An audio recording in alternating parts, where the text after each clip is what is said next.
देखिए बहुत बड़ा स्टेटमेंट है हमास का और इससे संकेत मिल रहे हैं कि अब दोनों तरफ से वार पलटवार होने की स्थिति आ गई है। 10:30 बजे तक का ये वक्त बहुत अहम है, इससे अगला 1 घंटा बहुत अहम है जब ये पता लग पाएगा कि आगे क्या होगा। इजराइल ने हमास की बात नहीं मानी, कोई शर्त नहीं मानी और अब बताया जा रहा है हमास ने जो बयान दिया है उसके मुताबिक हमारे पास कोई बंधक नहीं है, सिर्फ इजरायली सैनिक हैं। विपिन, इसके मायने क्या हैं?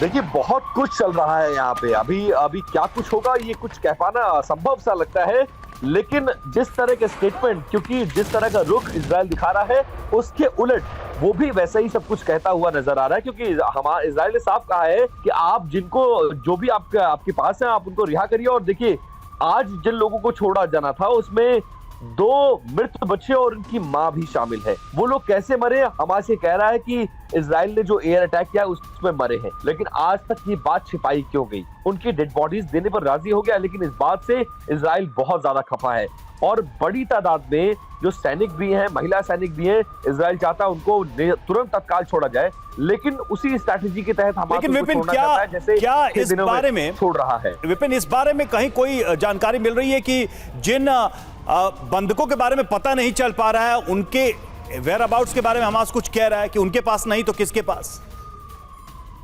वही सवाल तो वही है कि आप अगर 240 लोगों को बंधक बनाकर ले गए तो उनको जमीन खा गया या आसमान खा गई? सवाल तो ये है और वो सवाल पूछा जाएगा क्योंकि वो आपकी कस्टडी में थे। ऐसे में संभावना ये है कि उन तमाम बंधकों को या तो मार दिया गया या तो एयर अटैक में वो मर गए और उसको लेकर अब वो जवाब नहीं देना चाहता, इसीलिए अपनी जिम्मेदारी से भाग रहा है। और इस बात से इजराइल बिल्कुल हमास के दिए तर्कों पर इजराइल को भरोसा नहीं है। विपिन, हम लौटते रहेंगे आपके पास और इस बीच जो बड़ी खबरें, बड़े अपडेट है वॉर जोन से, एक बार फिर से उनका रुख करेंगे। गाजा युद्ध पर सबसे बड़ी खबर, अगले 1 घंटे में फिर से युद्ध संभव। 10:30 बजे डेडलाइन खत्म हो रही है और ऐसे में कहा जा रहा है कि 1 घंटे बाद फिर से जंग की आग फिर गाजा में दिखने लगेगी। तो ये 60 मिनट बहुत महत्वपूर्ण है। अब क्या होगा 10:30 बजे के बाद? नए समझौते पर कोई सहमति नहीं बन पाई और अब और ज्यादा भीषण युद्ध की आशंका है। एक और बड़ी खबर, गाजा युद्ध पर हमास ने लड़ाकों के तैयार रहने को हमास ने कह दिया है। हमास ने युद्ध के लिए तैयार रहने को कहा है। लड़ाकों पर हाई अलर्ट के ऑर्डर्स दिए गए हैं लड़ाकों को कि हाई अलर्ट मोड पर रहें, रेडी मोड पर रहें। अपने लड़ाकों को तैयार रहने के लिए हमास ने कह दिया है। अगली बड़ी ब्रेकिंग, इजराइल ने आर्मी को किया अलर्ट। आर्मी के तीनों विंग को अलर्ट किया गया है, यानी इजराइल की तरफ से भी जंग की पूरी तैयारी, सेना को पूरे निर्देश।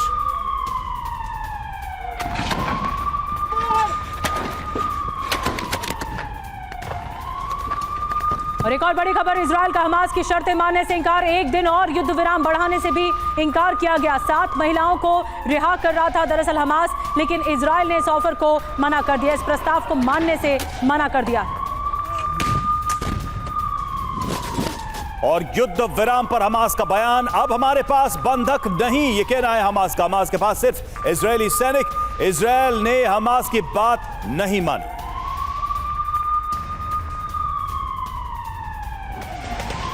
तो एक बार फिर से वॉर जोन में तनाव बढ़ता नजर आ रहा है और हमास ने बहुत साफ कर दिया है, कह दिया है इजराइल को कि हमारे पास अब बंधक नहीं, सिर्फ इजरायली सैनिक हैं और बंधक जो गायब हैं, जिनका पता नहीं वो कहां हैं, इस बारे में भी कोई बड़ी जानकारी नहीं है। तो एक तरफ देखिए हमास ने अपने लड़ाकों को अलर्ट पे डाल दिया है, इजराइल की तरफ से भी अपनी आर्मी को सचेत कर दिया गया है। हमास ने भी कह दिया है कि हमारे पास अब बंधक नहीं, हालांकि इस पर विश्वास नहीं कर रहा है इजराइल।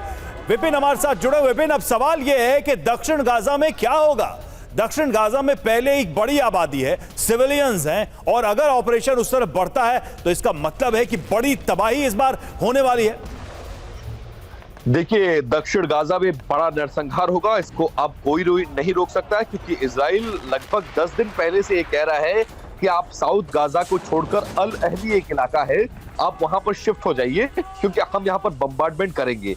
बहुत ज्यादा डेंस इलाका है, वहां पर टैंक्स नहीं जा सकते उन कॉलोनीज में। तो जिस तरह की कार्रवाई नॉर्थ गाजा में हुई थी उससे विभत्स एक्शन जो होगा वो साउथ गाजा में होगा। और अगर ऐसा हुआ तो रवि मानकर चलिए वहां पर 25 लाख की पॉपुलेशन, क्योंकि 11 लाख की पॉपुलेशन नॉर्थ गाजा से शिफ्ट होकर पहुंच गई है और लगभग 12-13 लाख पब्लिक पहले से वहां पर है, तो लगभग 25 लाख की पॉपुलेशन वहां पर है।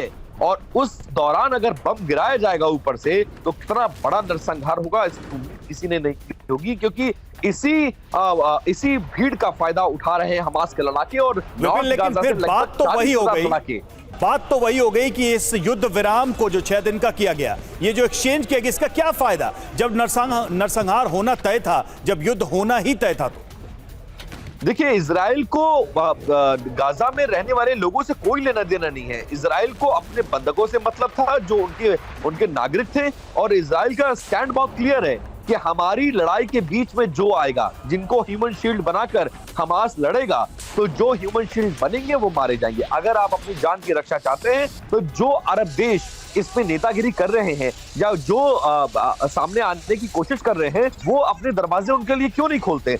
अगर फिलिस्तीन के लोगों के लिए, फिलिस्तीन के में रहने वाले लोगों की जान के लिए कितनी संभावनाएं लग रही है? अमेरिकी विदेश मंत्री ब्लिंकन वहां पर मौजूद होंगे, हैं तो फिर उनको वो दरवाजे खोलने पड़ेंगे, चाहे वो सीरिया हो। मैं आऊंगी आपके पास, लेकिन संभावनाएं क्या कहती है? क्योंकि अमेरिकी विदेश मंत्री ब्लिंकन भी अपने दौरे के दौरान वहां पर हैं इजराइल में, और इस बीच मियाद खत्म हो रही है 10:30 बजे की। लगातार ये काउंटडाउन भी हम आपको दिखा रहे हैं। एक बड़ी खबर लगातार बता रहे हैं कि गाजा युद्ध और भड़क सकता है अगले 1 घंटे में।